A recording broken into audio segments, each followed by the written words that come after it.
Hey everyone, first off, season's greetings. I hope you've had a fantastic end to your year and enjoyed some really cool quality time with friends and family. On the episode today, I welcome Ben Herring to discuss the intricacies of coaching culture. Ben is a former professional rugby player turned international coach with over 15 years experience leading elite teams across New Zealand, Japan, Canada, and England. He now helps leaders, coaches, and teams build high-performing cultures that thrive under pressure. In this episode, the conversation delves into the importance of psychological safety within teams, emphasizing how it fosters open communication and growth. Ben shares insights from his coaching journey, highlighting the need for adaptability and understanding cultural differences when leading diverse teams. The episode concludes with reflections on the role of curiosity and encouragement in the personal and professional development space. Thank you so much for your support throughout the year of 2025. I'm so thrilled that people sit and offer their time to listen to this show. And if I can ask you one further favor, if you really enjoy it and if you continue to enjoy it, then please share it and subscribe to the podcast. It really helps with the algorithms, and the show can go from strength to strength, and we can all continue to learn together. On with the show.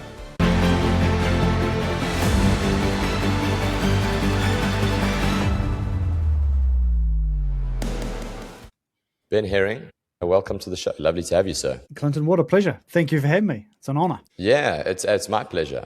And Ben, so you've got a wonderful podcast. I've been geeking out on all your stuff in the last week and a bit. It's called Coaching Culture, and I must say I thoroughly enjoy it. And we're going to you've got some standard questions on that show, which we're going to come to in a second. I want to flip the script, and you're in the hot seat today, not the other way around. But one of my standard questions, and I always say it's the most important question that I'm going to ask you in the next hour, is how are you today? Clinton, I'm wonderful, thank you. I'm away on holiday at the moment, so it's a real time of catching up with friends and family around New Zealand. We go to a small little beach house with just mother and father and our 4 kids, and we teach them how to surf and enjoy life for about 2 weeks. We're off grid. Phone goes away, everything goes away. It's a beautiful time. So we drink way too much, and then have to employ people like you to get me back in shape, mate, when I come. Well, with your background in sports and professional sports, I'm sure you've come across some great strength and conditioning coaches in your time. So I'm sure you know what to do. But the surfing spot's good there. I'm a surfer here. I love surfing here in Derbs. Is it decent? Well, you would love Piha Beach, where we stay. I think it's just got on a leg of one of the world circuits. It's the most dangerous beach in New Zealand. A lot of people drown every year, but the surf is very good. It's rough. Yeah. It's a west coast beach in New Zealand, black sand, strong rips between 2 headlands, and it's a beautiful place to be, but it's wild and rugged. Only 2,000 people live there during the year, and then it swells to about 35,000 during the summer months. Really, eh? And then most people come in there and they follow it for the surfing. Is there That's a big right, surfing yeah, but culture there? It is at this place, yeah. And just unfortunately, a lot of people come across the range, which is just here. It takes about an hour to get here from Auckland, and a lot of people come over and don't appreciate how strong the rips and the waves are. And it's not always. Yeah, it's a dangerous place, but great for surfing. Yeah, Mother Nature, man. She can flex when she wants to, eh? She sure can.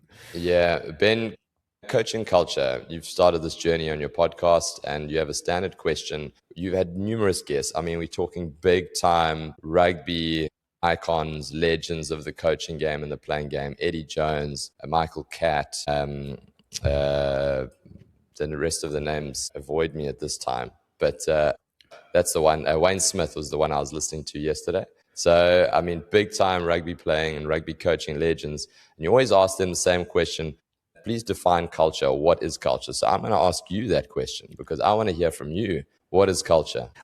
It's a lovely question. And the beautiful thing about this podcast is the world's best coaches all have different answers. They sort of run along the same sort of tagline, but they all mix up. And I think that's the beautiful thing about culture is it's not really a science, it's an art. So to hear other people's interpretations of what it is fascinating, and the joy of this podcast. When it comes to me, though, I do like to add a dash of science, and I'm not a big science guy, but for me, culture is an environment suitable for growth. And I do flip it back to the biology where you've got a petri dish. And when I was younger, we used to make, in a petri dish is a culture. Like in biology, there's a culture inside there full of all sorts of bacteria. And that bacteria can magnify or it can die. And that's very similar to our team cultures, is that the scientist is there with this petri dish, which is an environment suitable for growth. And they are testing and experimenting on what grows that bacteria or what kills it. And that's what a scientist is doing there. And that's what we as coaches are. We're that scientist that's adding stuff to the environment to see if it magnifies it or kills it. And if it magnifies it, can we do more of it? Can we replicate it? Can we make it grow? And I often equate it to like a yogurt, some people say, where we used to do this thing when we were little. We used to have these jars and you'd add a sachet of yogurt culture and you'd sprinkle a little bit of yogurt culture starter in there. You'd shake it up, add some water, leave it overnight. And this mixture had turned into yogurt by the morning. And the kind of analogy is the bacteria inside that environment fed on itself and grew into something completely different. It really changed the dynamic. The actual bacteria changed their physical form to become something quite amazing. And for me, that's in a team setting, an environment like that, that's what culture is as well. Like you're adding stuff as the leader, as the coach, just tweaking, playing around with it, seeing if you can get something to happen which makes it feed on itself. And that could be just like a comment you say to one player or an encouragement or something, and they then talk to the players around them and it grows and grows and spreads to the whole team. And all of a sudden it's fed on itself and you're no longer part of that. It's grown by itself. And that can be for both positive and negative, but any environment is an environment suitable for growth. And we just want that growth to be the most positive, uplifting, rewarding sort of growth that we possibly can. And that's how I define it. And it's for me, it always brings me back to why I'm there. So when I say when I'm struggling, I go, is this an environment suitable for growth? By doing this, am I helping create an environment suitable for growth? Yes or no? And then it gives me the answer to how I want to be as a leader and a coach. Yeah, I love that answer, man. Something that struck me in one of your previous episodes, I think was with Augustine Pulu, and he was saying, he made reference to what struck him with respect to culture, which was people like us do things like this. And it just was such a unique way of simplifying it, that these are the standards, these are the frameworks, and if you're like us, you're going to enjoy being here because it's just going to come natural, and we all have like this baseline default setting that is all congruent, and we're all working towards the same thing. And I just thought it was a really unique way of summarizing what culture is, because you're right, it's intangible. It's not something that you can touch and feel. You might get a sense of it in your gut. You might get a sense of it with respect to body language. Something that Eddie Jones spoke about with you is his habit of walking through the gym floor during a training session, and how you've used those nuggets along your coaching career. So it's really, I think you summed it up perfectly. There's a quote, are you familiar with the book Legacy by James Kerr? Yes. Yeah. So in that book, he quotes a guy, John Wooden, and it says, winning takes talent, but to repeat it takes character. And yes. And I thought that was such a wonderful line. You look at the best teams over the history of the game, both in rugby and outside of rugby, and that winning once is achievable by any team that's got talent. But how can you repeat it consistently over time? And that's the same thing, I guess, with culture, is that you repeat certain decision-making frameworks over time, and ultimately that leads to a consistent result over time, if that makes sense. It does. The only caveat to that potentially, Clinton, is that your cultures do change over time too. So you've got to be very wary of that. Like, they're not fixed and they're not concrete. And I think that's the important thing to remember too, that just because it works in one place doesn't mean it's going to work in another. Just because you did it this way last year doesn't necessarily mean it's going to work this year. So you've just got to, I think as a leader in a culture, you just got to be adaptable enough to just understand if the culture still applies this year or in this team or in this environment. Is it still the same? I think that's a really important thing. For example, to take what the Springboks environment is and try to replicate it in another team. Chances are it's not going to go well at all. Right? And trying to take that to, say, a Japanese team or an Australian team, some of the stuff is non-applicable. And if you just try cut and paste, it falls flat in its face. Your ability as a leader to have a bit of flexibility around, try it, by all means. That's part of the role, is to experiment with culture and see how it goes. I've certainly learned that myself going around the world with this coaching gig. I've come from some of the very best. I was at environments. I was at Leicester Tigers when we were winning everything, and I went to Japan and I tried to simply put in what we were doing, and it just fell so flat because not only is the rugby different, but the actual people are different. And the way Japanese people learn for thousands of years is so different to the way English people learn that things that work in that environment just didn't work. And I had to actually go and learn what the culture was, had to really backpedal and admit that I don't know this environment. I don't even know what I'm working with inside this petri dish. And I'm trying to add stuff in which worked in that petri dish over there. It's just important to realize that. If I could just make I just remember, you flashed on another point to that, is Franz Ludiker, who's a good friend of mine, who's a fantastic South African coach, just said culture is glue. And I just loved it. It was the only person to sum up culture in one word, glue. And that meaning it's the bit that holds an environment together. And just reference to this sort of the art of culture is glue is largely an invisible substance. It's clear, see-through. It's like the bit that surrounds stars in the galaxy. The galaxy itself you can't see, but you know it's there. And that's the bit which makes the stars shine. And I think it's not a tangible thing. You know the galaxy's there, and because it's dark and rich and black, it makes the stars shine brighter or appear to. But if you're not prepared to admit that it's there, like if you think it's an actual concrete thing, you're gonna and think it's something that you can do this to do this to this to get it. It's not the case. It can sometimes the weirdest, smallest, unnoticeable thing really affects the culture, and you don't necessarily always know what that is. And there's no right way or wrong way. There's just your group's way, the way we do things around here. Yeah.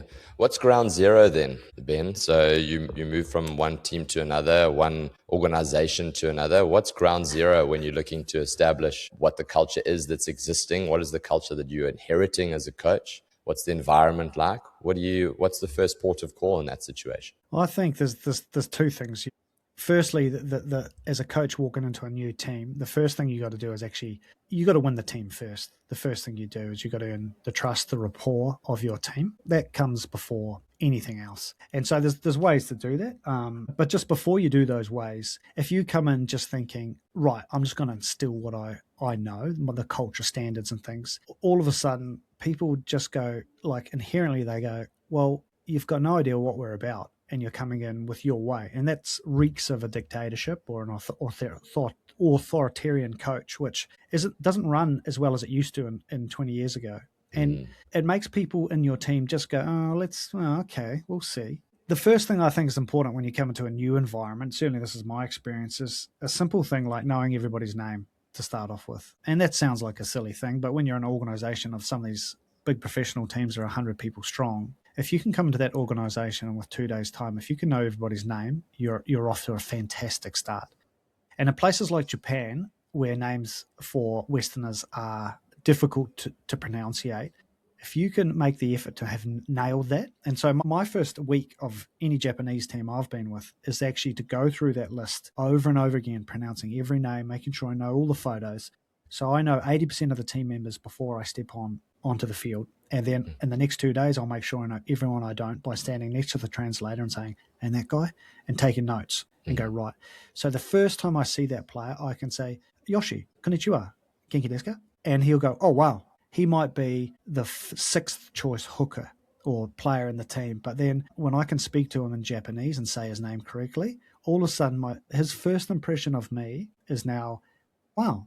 And he felt a little bit touched, like I know him. Now, anything I do subsequent to that is going to land better. It's going to have more impact. And as from a culture perspective, as the guy that's experimenting, I want my experiments to land more often than not. So by doing that simple gesture in any office, any boardroom, anything like that, but when you know a little bit about someone, you're receptive to what they're going to say next. So, and even if you can go a little bit further and maybe know a detail about them, like if you've done a bit of work before to know that they're married with 2 kids, and you go, so how are the kids? Clinton, you had a baby earlier, 1 year old, you must be sleeping poorly. And then all of a sudden there's a little bit of connection, and then anything you say next culture-wise is going to land better. And that's what you want. Whereas if I come off from the start and say, right, new rule is no one's wearing that top, and we're always pulling our socks up. And then all of a sudden they're like, ugh.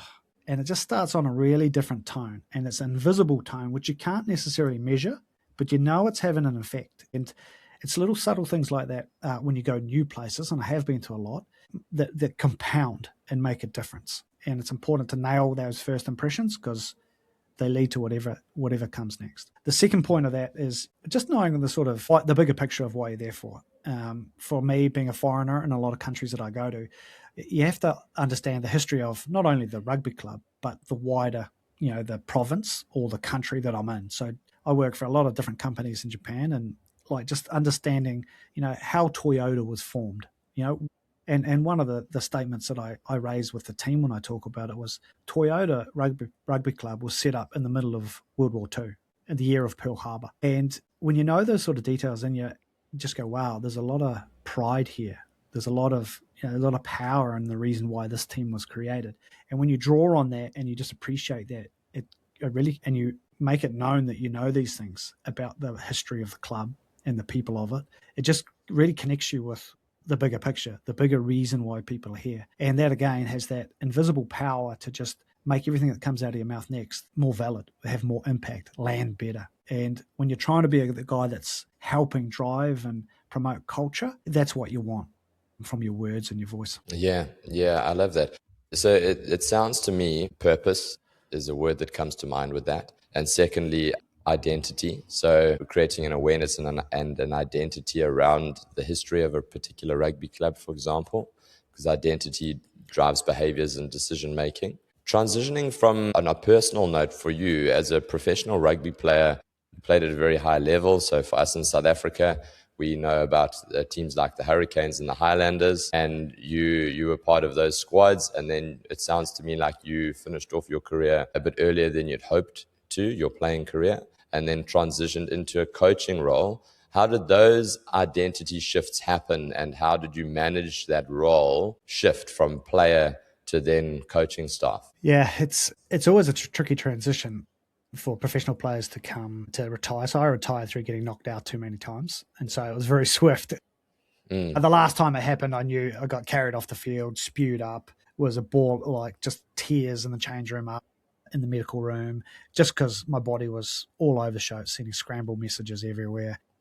So I didn't have a choice. It was just done. But mate, I had a really privileged upbringing in terms of I never made professional age group teams through school, never made the first 15, always played the C team, D team. And where I say the privileges in that, I just got used to taking knocks in terms of never getting selected, never even getting a look in. And so I was just loving being a player. I was stoked. I got to play with Jerry Collins and Rodney Soala as my loose forward trio. And for a guy that could never make a school team or rep team, it was just awesome. And I was always the little guy. And so getting knocked out was no surprise. So, mate, I never took anything for granted. I was there. I went as hard as I could while I was there. And I think that was a great attitude because I knew how easy it was to not get picked. So when it did get knocked out, it was a little bit disappointing, but I was like, oh, well, let's move on. I've had this many times in my life, just that sort of setbacks. And I was privileged that one of my coaches, Richard Cockrell at Leicester Tigers, said, I think you'd be a good coach. I'd like you to stay on as a coach and do the breakdown and the contact and all that stuff to start with. And it was wonderful, mate. As soon as I fell into it, I loved it. So much so that I moonlighted. So I'd work round the clock, worked like 8 till 4 at Leicester every day, and then went up the road and worked for a second division team every evening, and then worked Saturday and Sunday with the 2 different teams for a couple of years. Just loved it. And I often say that my focus went into the X's and O's. When you just want to know all the detail. And I think this is what, when you start off in any industry, you just want to know the detail, the nuts and bolts. And I threw myself into knowing it and went hard. But then after a couple of years, I just realized, when does this end? Like, this could go on forever. There's always a new technique. There's always a new thing. And I think I've sort of maxed out here where I know enough. And a mentor of mine did say, at some point, you got to realize you know enough detail. Now, how do you deliver it well? And then he talked about, now this is the time where you've got enough information. Biggest bang for your buck is delivering it sensationally and creating environments where it's received well. Now, that's the art and craft of coaching. And I just, as soon as he said that, I went, he's right. And it shifts your whole mentality of coaching. So now I'm not coaching rugby, I'm coaching people. And that was where my big shift was. So instead of worrying about where my hands go in the pass or which foot is forward in the tackle, all these little nuances of technique, I went into, how do I deal with people around discipline? How do I get someone to buy into what I'm saying? How do I get groups of people to be autonomous themselves? And these type of questions. And I had a realization, and I think it's a really good one for when you do transition from playing to coaching is you need to become a coach. And I went, I need to go somewhere where I'm challenged and I've got to sink or swim and just learn this craft. And so I asked my agent at the time, where can I go that I can be challenged as a coach to learn the art of coaching? And he said, mate, there's a small mid-level company in Japan that would be perfect. And I said, I'm in. And my wife said, she said, I'll follow you for 10 years while we have our kids, and I'll just go wherever you need to go to master this art. You just run it. And so I'm very privileged on that front. That's another story in itself about having a partner that is open like that, that's prepared to travel and have 4 different kids on 4 different continents. Yeah, that's awesome. Mate, as soon as I got there, I realized straight away this is what I'm after. Because like I said earlier, I came in with this number 1 team in Europe, won everything, and I just try to cut and paste. I just try to regurgitate what we did in Leicester in this mid-level company team. And the captain came to me one day and just said, Ben, you, after about a month or 2, and said, you got no idea. This doesn't work. And I said, it does work. And he said, it doesn't. You got no idea about our culture. You got no idea why the players are even here. You don't know us. And you're trying to do what worked over there, and I can tell you it doesn't work here. And it was like a smack in the face. And he was right, because these guys weren't even professional players. They were a business department. And I was treating them, for starters, like professional players, which they weren't, which is a massive cultural miss from the outset. So as soon as he said that, it just started me off on this journey of like this coaching thing. It is about people. It's a people business, and you got to get better at knowing people. Dealing with people, enjoying people, getting the best out of people. That's a skill that can be learnt and improved on. And certainly some people have certain characteristics, EQ, AQ, all that stuff, which help. But it is a skill. If you're intent about it, you can grow it. And I'm living testament to that. But I just went, right, this is my focus for the next 16 years. And I went on this journey. Every 2 years, we're going to change, throw myself into the most diverse culture I can get, different languages, different aspects of the game, different genders, international, club, high, low, startups, established, and my goodness, it changes in all of them. But what doesn't change, Clinton, is the rugby stuff stays pretty similar the whole way through. The way you pass is pretty much the same everywhere you go. The way you tackle, pretty much the same. But the way you deal with Japanese people compared to South Africans, compared to English, compared to Australian, compared to Canadian, men to women, it changes a lot. And the context of all of those is different. And the better you are at reading that and understanding that, the better environments you create to grow. Yeah. Well done to you, man, for being so willing to live on that edge of uncomfortability. You know, I'm a big believer in the analogy of, I call it default setting. So what is your default setting as a human? And we all have different default settings, and we can read books and we can endeavor to learn and listen to podcasts and audiobooks and consume content that's going to help us change and grow.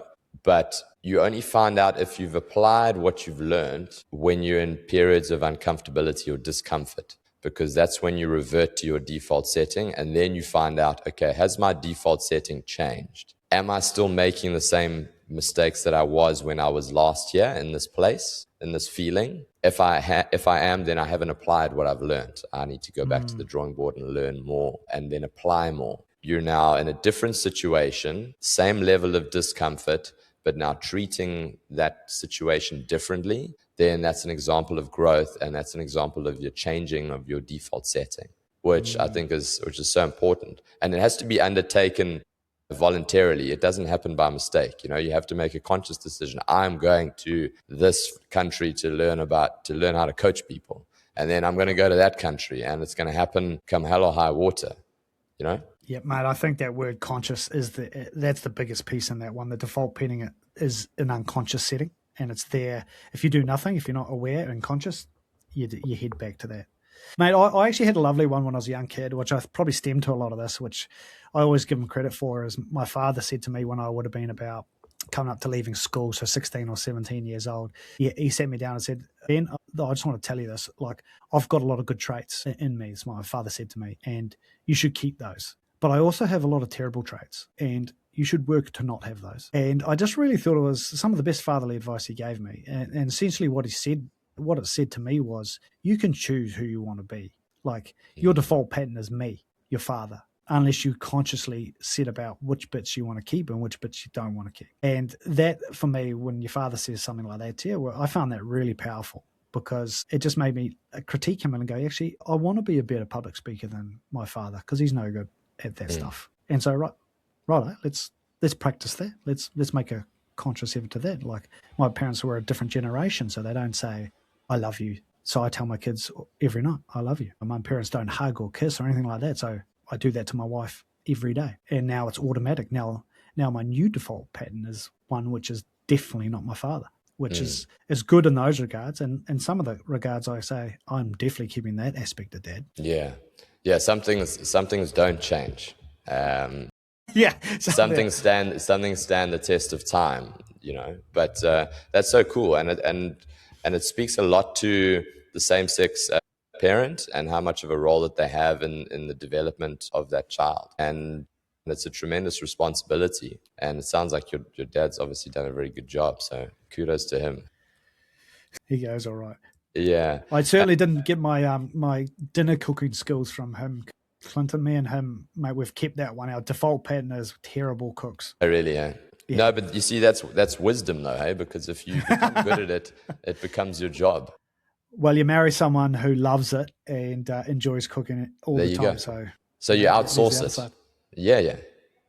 You outsource it. That's Correct. Actually quite interesting because that seems to be something that's happening a lot in the modern game. When previously, going back 20 years, you had the head coach and he was like the be all and end all. The buck stopped with him. Now you've got this hierarchical structure where there's directors of rugby, then there's the head coach, then there's the defense coach, then there's the backline coach or the attack coach. There seems to be a lot of outsourcing going on with particular experts in the game. How does one go about getting that collective coaching structure to buy into the entire culture or vision of what would be the director of rugby or the head coach, whoever is answerable? How does one go about that? Because previously that line to the players was head coach, and then there was 2 assistant coaches and then players. Whereas now you've got so many different levels from the top to the bottom.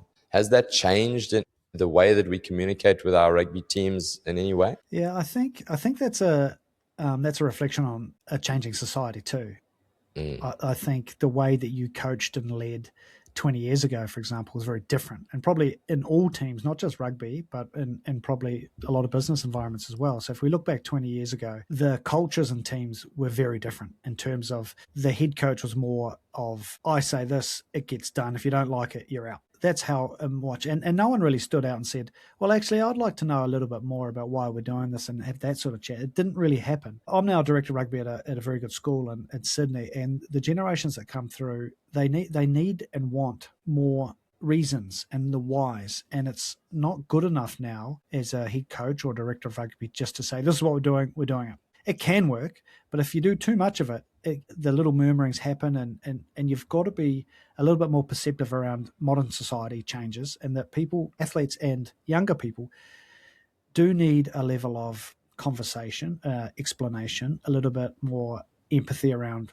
feelings, like if we put it that way, which didn't happen 20 years ago. Like I would never be told why I wasn't playing from a coach if I wasn't playing. I'd just say, here's the team, that's it. That's on the wall, that's it. But there would be kickback to that these days, and people would want to know why, and you'd have to have a meeting and things like this around. So a lot of a director of rugby or a head coach's role these days is taken up with those incidental little chats, which probably didn't exist, or the need for them wasn't there 20 years ago. Today's society, it's there, and it's reflected in primary school. Some of my kids go to primary school here, and the way they ask and the engagement one-on-one is a lot different. So I love the thought of like those in charge of rugby teams. And if you want to last a generation like Eddie Joneses, like the Steve Hansons, they are able to shift with the changing times. We talked earlier about the ability to have a little bit of flex and adaptability in your cultures. The athlete coming through is different. So you can't just do what we did for 50 years ago, because having a keg in the change room after a game just doesn't fly these days. Having a court session where we're doing jugs and then smashing the jug over your head doesn't fly. Like half the young kids coming out of school these days don't even drink because they're that professional and focused. It's different. They want to know all the detail because, this is a career for them now. They're chasing it. They see the pathway. It's really laid out for them. Professional rugby's been around 25 years. Whereas 30 years ago, everyone drank beers because that was why you played rugby. You just enjoyed your mates, had beers, and that was part of it. These days, the psyche of young players coming through is this is a profession, and I'm seriously attacking this profession, and I don't even want to touch alcohol. A lot of them say anyway, not all. Yes.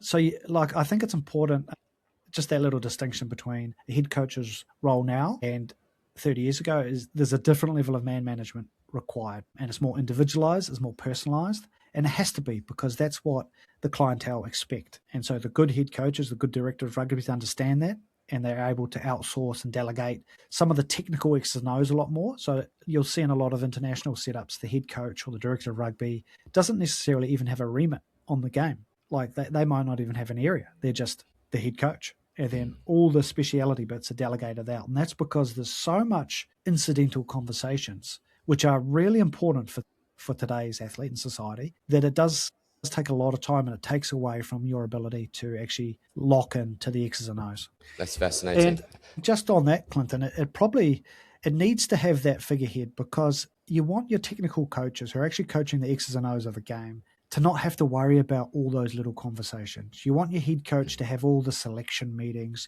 You want them to deal with all the discipline. You want them to have these one-on-ones all the time so that the technical coaches who are good at that can just deal with that and they don't have to get bogged down in this, the people skills. And a lot of technical the man coaches, management. The man management, because that's not their expertise. They don't want to do it half the time. That's not their strength. And that's something that a head coach has to be a lot better at than potentially they had to be in the past. They have to be good at man management skills. Yeah, that's so interesting. I didn't think you were going to go that route, but that's the beauty of that's the beauty of podcasts, eh? And that's the beauty, man.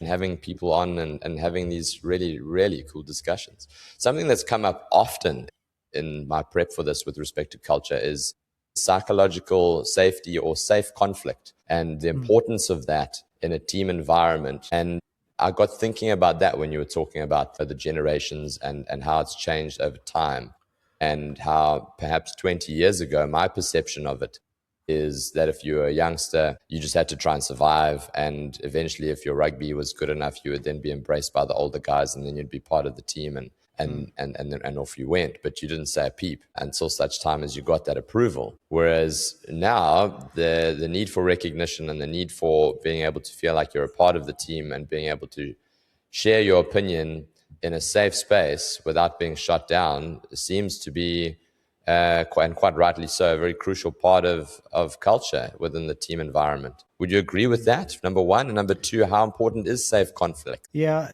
it's definitely like this is one of the big ones, which is very different. You're absolutely right. Past generations, you had to earn your stripes. You shut up, did your time, and in 5 years' time, the captain might talk to you or the coach might talk to you. It was definitely that. I definitely experienced that. But that's not what modern people and younger people coming through, that's not their norm. And so they would leave the game in droves if that was the culture that was in these sports. So if we want younger generations to keep playing, the older generation has to mold to what the younger generation want. Otherwise, simply the game will fizzle. For me, I think that psychological safety is something which is so important to keep, especially as young people grow into older people. And like the example I give is, when you're in primary school, your earlier stages when you're 5, 6, and you watch a teacher ask a question about what'd you get up to on the weekend? Or has anyone got a show and tell? All the kids' hands go up. They're excited. They're into it. And that's because, in part, they're just excited and they know no one's going to shoot them down for saying, I walked my dog or I found a leaf. There's no problem. You can say whatever you want. But as we go through schooling and then further into life, the hands go down and down and down because all of a sudden the thought process, you don't feel as safe to say your answer because you're scared or you're going to look like or embarrassed that you're going to say something stupid or get it wrong. So it's a natural thing. So part of the challenge that I have and I enjoy, and some of my coaches enjoy this as well, is how do we create environments that bring back that primary school-like atmosphere, one where you say, okay, team, what do you reckon we did wrong in the weekend which lost us the game? And every hand goes poof straight up because everyone's feeling so safe in that environment that they can have their opinion and say it. Now just imagine if every adult's team, that when you asked a question, every hand went up like a primary school classroom.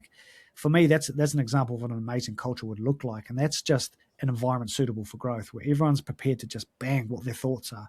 And that's a reflection on some of that psychological safety thing where psychologically you're not even thinking, oh, should I not? because you just know the environment's good. And that's what young kids inherently know. They're just almost naive. Yeah. And so I think it's hugely important. I think the original study in that phrase, psychological safety, came from Google did a big study and found out and they did, I think, 180 or so of their teams. And the biggest reason why some teams succeeded for Google and some didn't came down to psychological safety. And some teams that were stacked full of talent didn't perform well. But the thing that was consistent was that everyone said in good teams, they felt psychologically safe in their environments. And so that's important to know, that you want people to be able to say what they need to say, to be honest, to be able to, say something which is perceived to be brave. And I don't think it's even rugby teams exclusively. I think that's what you want from your children around the dinner table too.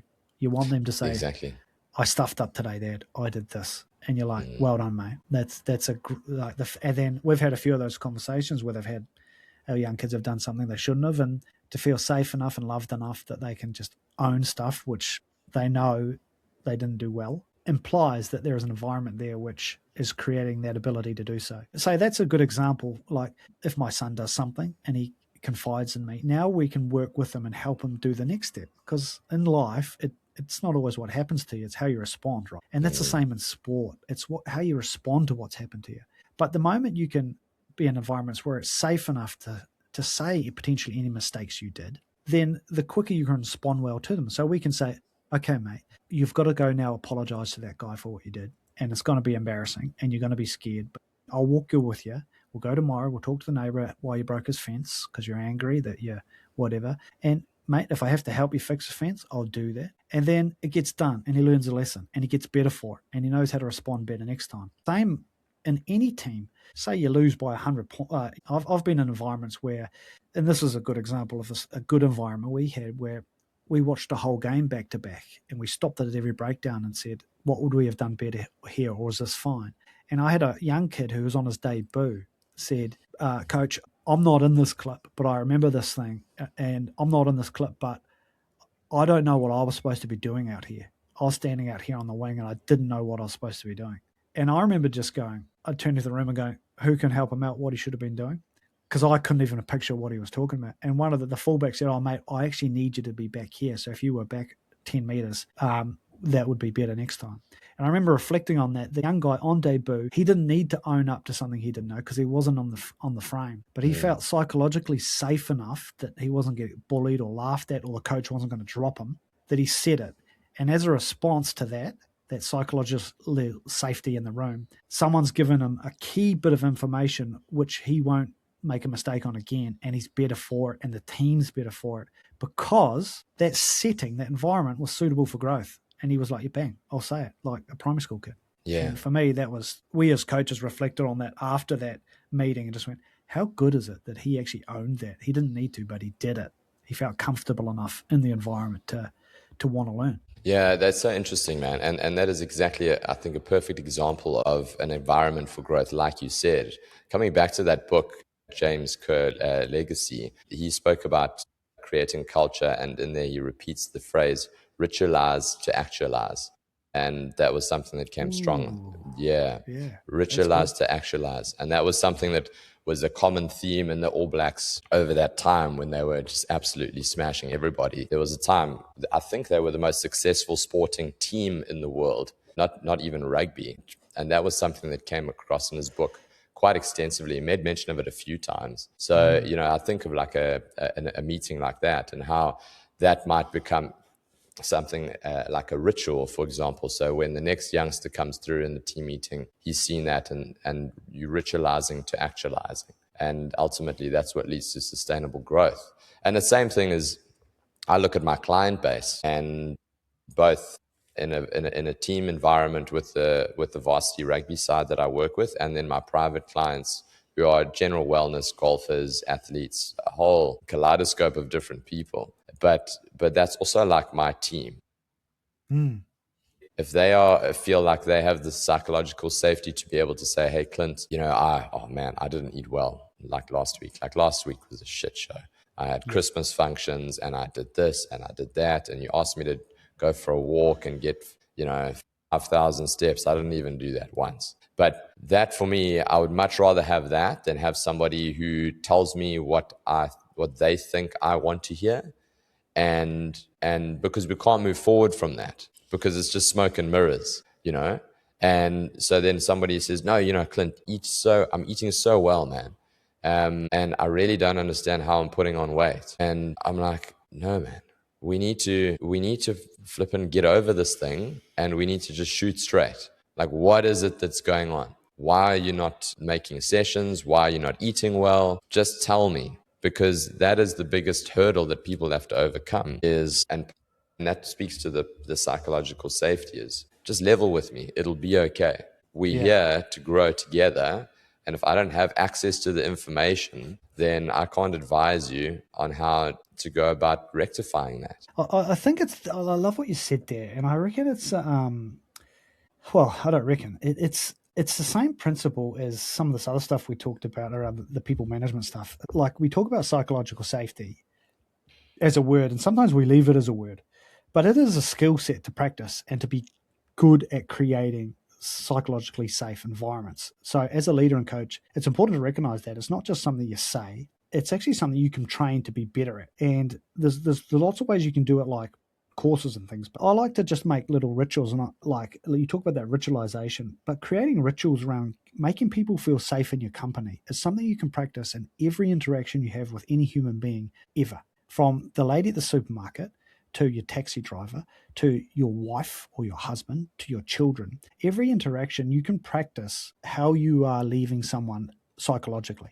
And so, like, even using all those interactions as a coach and someone that wants to get better at this, be really intentional and conscious about the default setting you're changing, is practicing it. So, like, I make a point when I'm the checkout lady at the supermarket. It's like, how do I get this person to come out? Like, sometimes you say, how you going? And I might be like, I'm okay. I'm just okay. Everything going all right? And then you start that conversation and you try to do it with certain things in mind. Like, the couple of ones that I try to be is really curious when I just keep diving with questions, really non-judgmental, because sometimes you get stuff back, which at the moment you're judging someone's comments to you, you're actually you're losing the psychological safety. So, and that's in your body language, that's in those small gestures, that's those invisible glue things, which are actually big. So the more you practice trying to not have those ticks and cues, the better you're getting at creating that aura around you where people are psychologically safe. And so the time then you get back to your teams, you're better for it. And it flows into everyone. Like, I think the biggest one, and for me, is your spouse, your significant other. Like, how safe are they around you? And how often does your partner come to you with some real deep diving stuff, which they're scared of? Like, I want to do this, or I really get disappointed when you do this, or I'm really struggling how we do this or don't do that. The moment you're having those ones, when people are coming to you with those, it's very easy just to take the content of that and get like annoyed or defensive. But then you look at the bigger picture as they're clearly feeling safe enough or exhausted enough, could be the other one, that they're coming to you with these things which are personal. So celebrating that aspect and go, okay, I'm doing something in this environment which is lending itself to them feeling safe enough to say that. How do I magnify it? How do I get better at it? How do I dive deeper on these things? And for me, it's every interaction you have with strangers to your best mates is important to practice. And it's a skill like a lot of these other things. Yeah. That's so important, man, because we talk about this in a professional environment and more specifically in a rugby context, but it has to be, the word authenticity comes to mind, even though it's a bit taboo these days, but it has to be a lived experience. So people will see through that if you aren't being authentic. If you're presenting a certain front, okay, so now I'm putting my rugby coach hat on, and now I'm going to care about all my players and my individuals, and I'm not going to be judgmental, and I'm going to create this psychological safety. But then when I go home, or the moment I get in the car and then I go to the supermarket, I'm shut off completely, and I couldn't be asked about the people around me and how I'm affecting them. I get home and I'm grumpy towards my wife, I'm snappy towards my kids, and you'll eventually get found out, and it'll eventually come through. But the important thing that stood out to me there is the fact that it's got to be just a part of you, irrespective of whether or not it's in a professional setting, whether it's in a social setting, whether you're just on your own. But there has to be that curiosity that extends outside of the professional realm. I think so. Well, I think it's just good living in general. I think Mm, all the people that I look to that are some of my great aunts that lived a long time, they were just curious people. They asked more questions than they, to me than me to them, and they were just intriguing because they kept conversations going well, and they were genuinely intrigued about what I was going to say. And I think some of the smartest people I know are those that, the phrase, you got two ears, you listen more than you speak. mm, Like, there's a genuineness to curiosity. If you're genuinely curious, you can say anything. You can say some mm. outlandish things like, I won't say a couple that I've said recently, which my wife has gone, I can't believe you said that to someone. And I can't believe they answered it seriously, Mm, because I was genuinely curious. I wasn't just saying it. What's that yeah, on your face? yeah, That looks interesting. What is that? yeah, I've just had a serious surgery. Oh, what was it? Oh, this cancer tumor.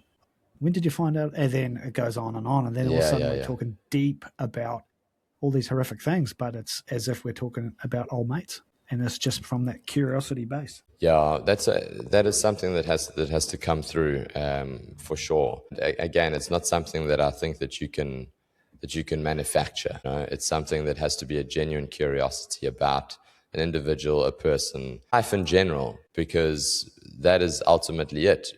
We're all humans, we're all people, and sometimes we have a whole bunch of people that congregate and they all play rugby pretty well.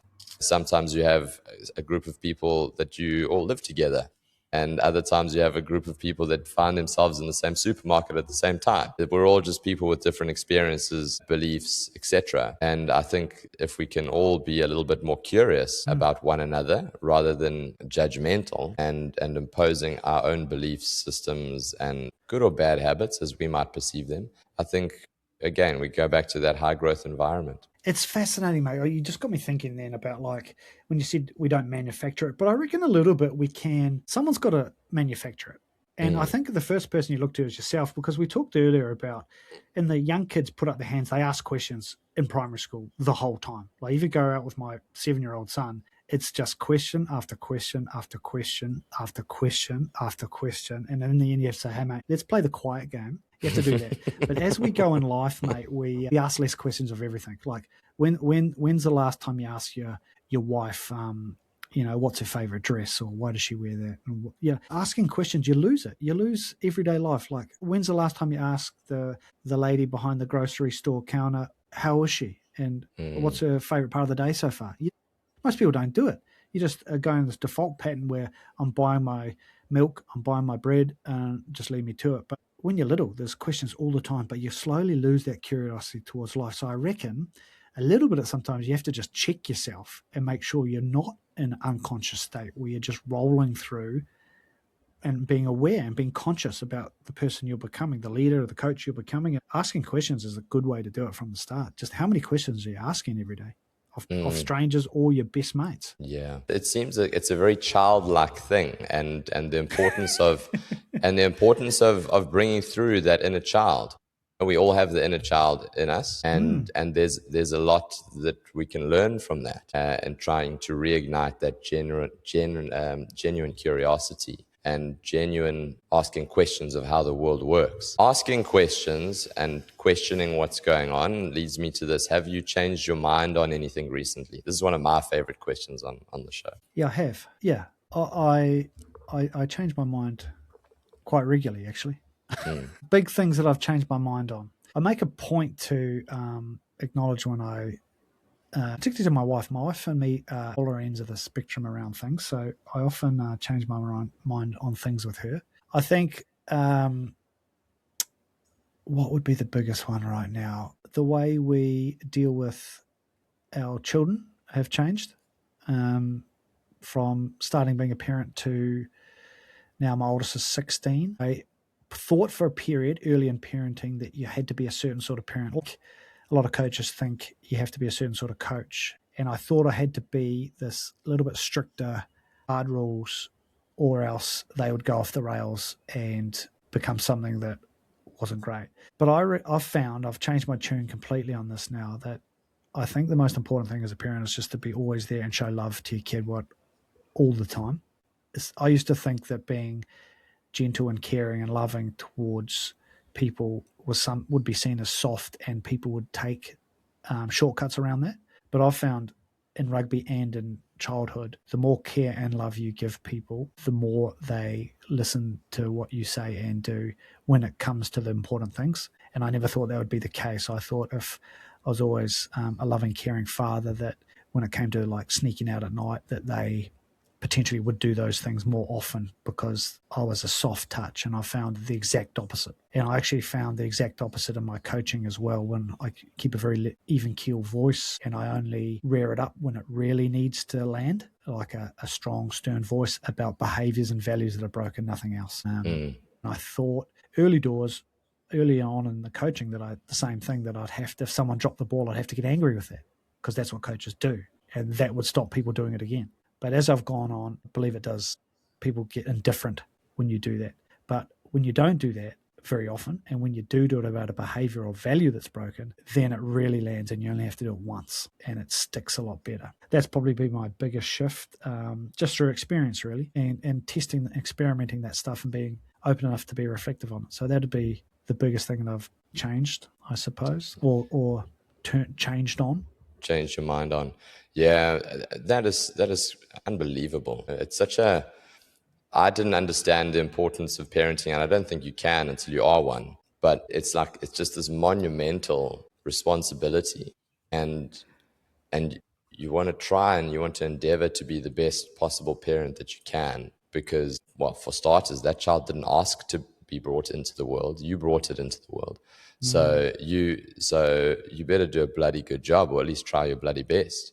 And that's a tremendous, it's the biggest responsibility a person can ever undertake. And to be willing to have a favorite quote of mine is strong opinions loosely held in that regard is a really powerful thing. I believe strongly in this thing until proven otherwise. And then if there's enough evidence to suggest the contrary, then I'll change my mind. I'm not going to be dogmatic in my beliefs and hammer it home. And just because I thought I was right the first time, I'll change. I'll be flexible. I think it's important to know too, whilst we're talking just on that parenting analogy, I think parenting, it's a responsible job, but it's the same as coaching. I think parenting is coaching and coaching is parenting. It's the same thing. I've certainly learned as much, if not more, from my parenting journey that's affected my coaching, and vice versa. The things are the same. And I'm treating I heard a lovely quote similar to yours. It's like everybody is somebody else's child. And so you are looking after someone else's child, whether you're dealing with adults or otherwise. And if you have that in mind and you understand, like being really conscious and deliberate about everything you're doing with someone else's child, your wording, your tone, your body language, all that stuff, then you're treating a whole team of people like your own children. And if you're not treating your own children like that, then I think it's important that you do. And not getting swept away in the fact that that's a responsibility. You don't get sacked from being a father or a mother like you do in a professional rugby team, but take that on board as if you would, and is your behavior going to get you sacked?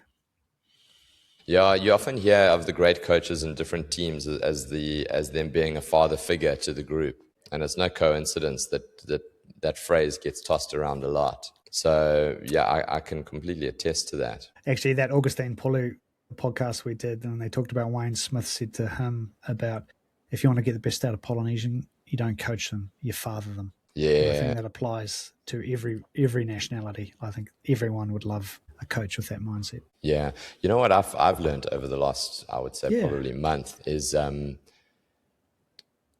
how far a little encouragement goes, and very seldom do we actually stop to offer somebody a random bit of encouragement or compliment, to be like, hey man, you don't really know me that well, but I just want to say that I think what you're doing is really cool and you should just keep doing it because it's lekker, as we say in South Africa.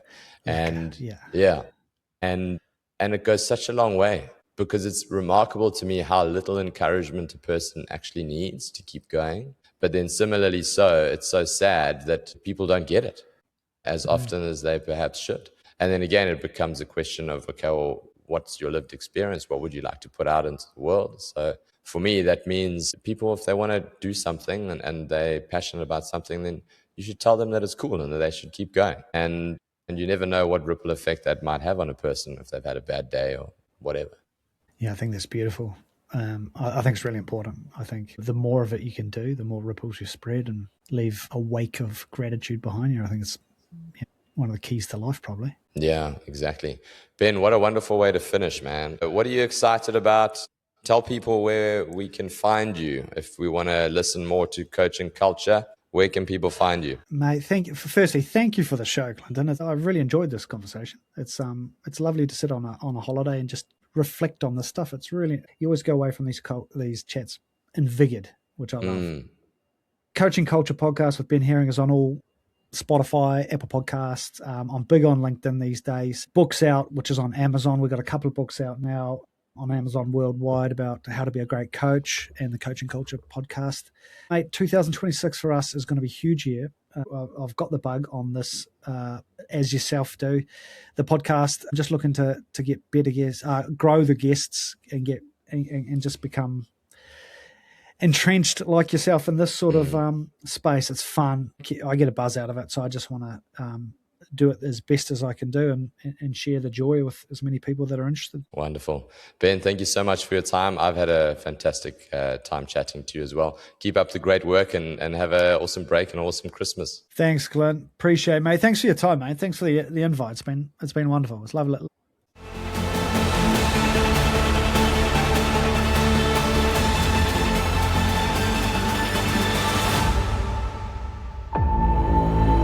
Hey everyone. A huge amount of work and effort goes into producing this podcast, whether it's from the research going into the episode, whether it's finding the guests coming to the location or them being online, to producing the content, edited and putting it in a format that is conducive to your ears and your eyes. And it goes a really, really long way if you can just do me one thing in return for this free content: share it. Share it far and wide, and if you find an episode useful, send it to someone who might feel the same way. That's all. Thanks a million. See you next week.